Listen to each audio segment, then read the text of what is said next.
সুতরাং রাজনীতি বলেন আর মানুষের উপকার বলেন, এত গর্ব অহংকারের কিছু নেই। মিলেমিশে মানুষের জন্য যদি কিছু করা যায়, এইটা একটা আত্মতুষ্টি এবং সন্তুষ্টির ব্যাপার।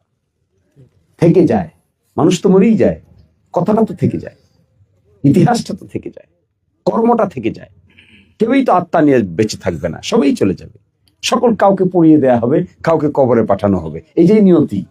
কিন্তু শেষ পর্যন্ত কতগুলো জিনিস থেকে যায়, পুড়িয়ে দেওয়ার পরেও তার কর্ম থেকে যায়, কবরে পাঠানোর পরেও তার কর্ম থেকে যায়। মানুষ সেগুলো নিয়ে কথা বলে, শত বছর কথা বলে।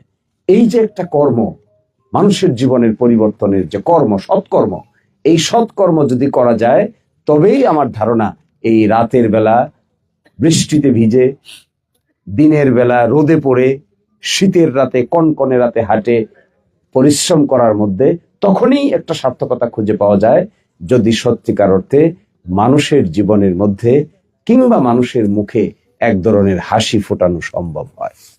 অন্যথায় আগের আল যেভাবে গেছে, পিছের আল এভাবেই যাবে, কোনো কাজ হবে না।